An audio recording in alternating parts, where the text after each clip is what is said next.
folks, welcome back to My Kitten Reads. I'm Eleanor and this is my August reading wrap up.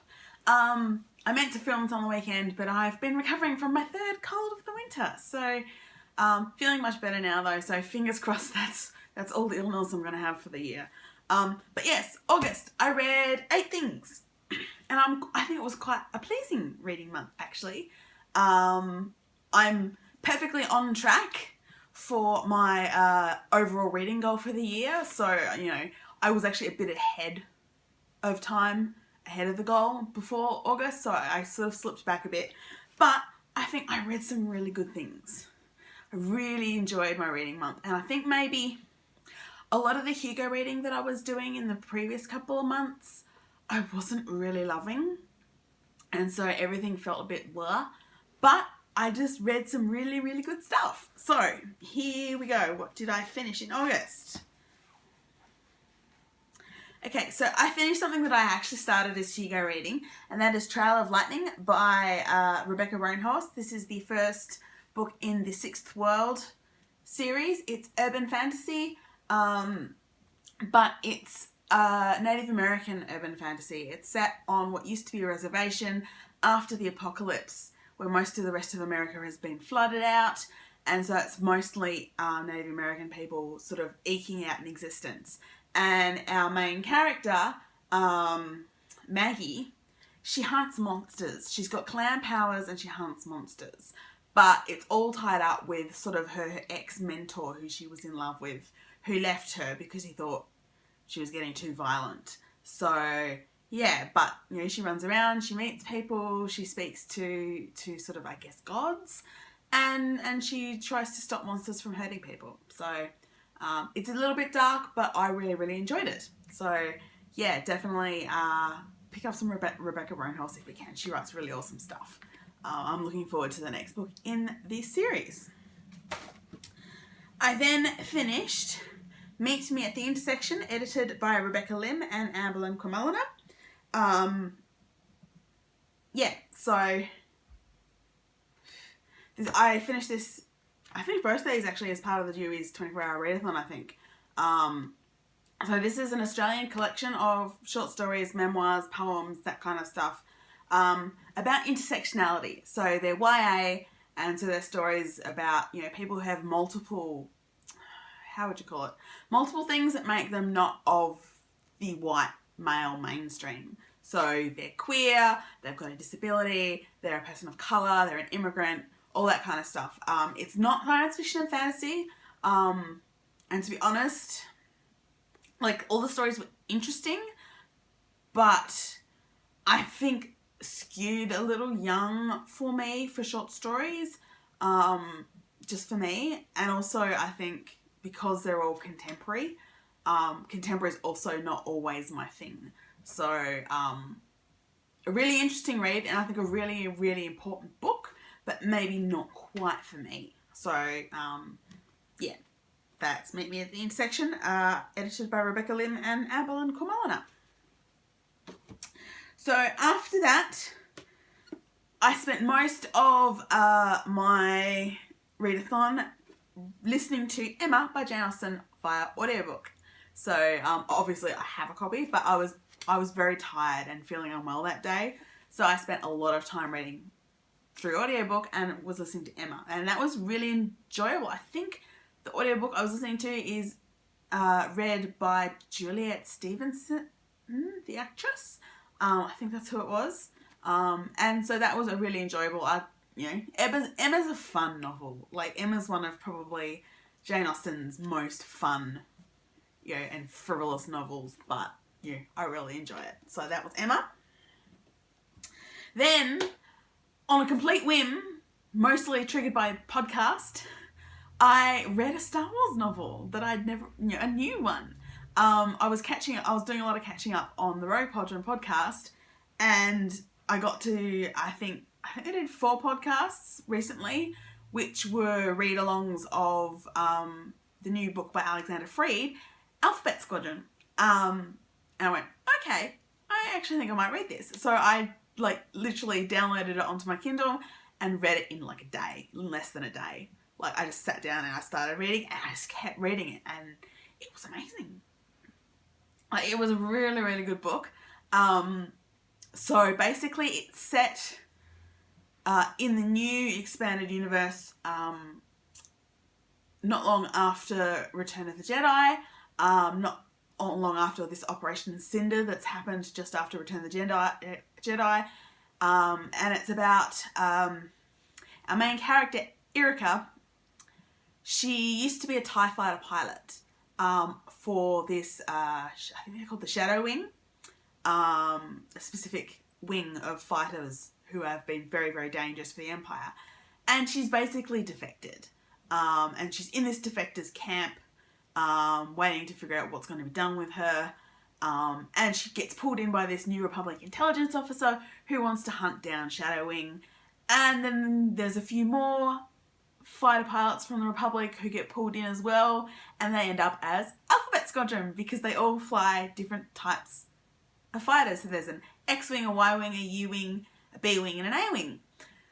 Yeah, so it's really interesting. It's quite dark, but I think a really good read. It definitely has some of the feel of the old X-Wing books, but different to them as well because obviously it's not the same authors and it's not the same characters either.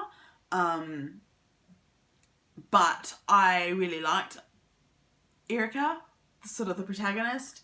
There were characters that I did like, characters I didn't like, characters I wasn't really all that fussed about, but I really liked Erica. And it was sort of, it was in between the Rogue and the Wraith books in that it was still quite plotty like the Rogue books, but it had a lot of good character stuff like the Wraith books. So it's the first book in a trilogy, so I now have to wait for the rest of the trilogy. I'm really looking forward to them. Like, that's one of the first I haven't read many of the new Star Wars books. This is like really the first one that I've just picked up and devoured. So I'm really excited about this series by Alexander Freed. Alphabet Squadron. Yay! And then I read Sense and Sensibility by Jane Austen because, you know, it's winter, I've been sick, and I've needed some comfort. So more Jane Austen. Gotta love some Jane Austen. And of course this is the story of the two sisters, Eleanor and Marianne, one who is sensible and the other one who has a great deal of sensibility. And romantic shenanigans ensue. Okay, so then I was going through a real sort of reading buzz. Like, there was a week in between my illnesses basically, where I was actually reading a lot. And I was taking my Kindle. I just wanted something fun and fluffy to read on my Kindle at work. Not at work, but during my lunch break. So I just went and looked at some of the ebooks that I've downloaded over the years. And I read The Fictional Mother by Tansy Roberts, which is a little collection of essays, some that she'd previously posted on her blog and some new ones, which are about mothers in fiction and the fact, you know, different topics on mothers in fiction, different fandoms of where there are mothers in fiction, but, you know, sort of talking about the way that mothers often get a short shrift, and so how great it is when you really get a really good example of a mother. And it's, you know, Tansy's writing, which I always love. So that was The Fictional Mother by Tansy Roberts. And then the next one was another Tansy book, but this time fiction. I finally got around to reading one of her Patreon stories, finally, called Tea and Sympathetic Magic.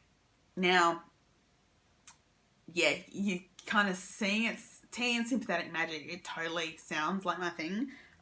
In fact, I have a pin that I've been wearing since before I actually read it, Tea and Sympathetic Magic. Basically, it's Tansy's version of Regency with magic, but it's in like a fantasy, like a alternate, like different world where there are all these island nations and stuff, and they have magic. But women are only allowed to use sympathetic magic, which is things just to encourage and charm and, you know, all this sort of thing. And we're in the middle of the social season, and our main character is so bored and just doesn't want to be there. The book opens where, I mean, I'm not sure if it's a novelette or a novella, but it's gorgeous. it opens and they're at a garden party and the tea is lovely and the cakes are beautiful and the weather is sunny and glorious and everything is awful because she doesn't want to be there. I won't try and pronounce her name because I literally can't. It's one of those horrendous Greek names with too many M's and N's from mythology. Yeah, don't know how to pronounce it. But she doesn't want, she wants to get married, our protagonist, but she wants, you know, a nice family life with a husband who actually loves her and with a library and, you know, not too much social interaction. But her mother's throwing her at her cousin the Duke's head, basically. And then she makes friends with like someone else who also has a mother throwing her at the Duke's head, although she's a little bit more enthusiastic. And they get invited to the Duke's house party with their chaperones. And then, yeah, our lovely heroine meets the spellbreaker that has been hired to prevent the women who have been invited to the house party from ensnaring the Duke. Shenanigans begin to ensue. It's very witty, it's very hilarious, as are most of Tansy's short fiction pieces. And yeah, I really, really loved it. Tea and sympathetic magic. I won't say too much more because I'll spoil it, but yeah, romantic magical shenanigans. It's great. And then I finished off the month by reading The Hazelwood by Melissa Albert. So this is one of my Alcrate books.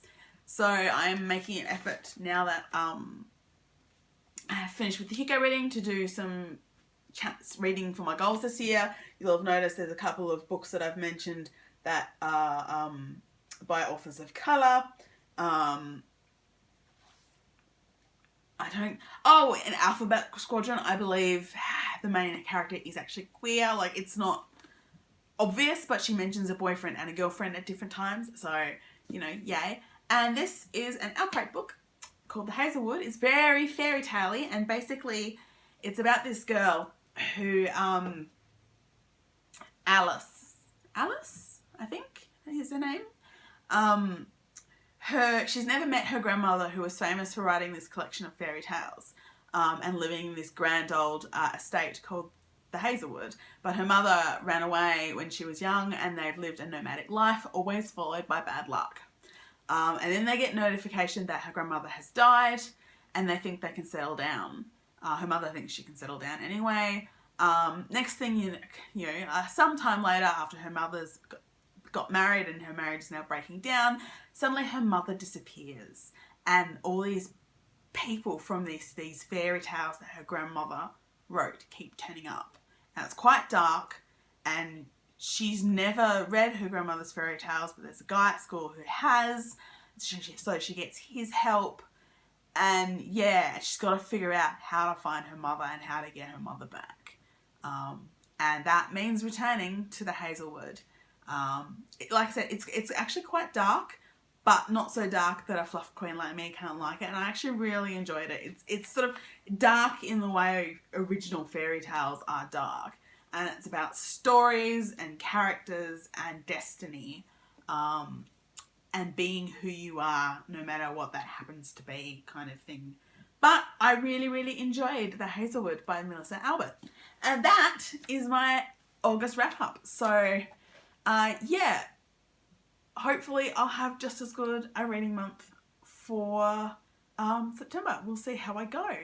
I do have assignments due this month, so anyway, yeah, I guess, you know, head down to the comments if you've read any of these books. Tell me what you think, or ask me about them if you haven't and you want to know more. I will try not to spoil you, but, you know, happy to chat in the comments.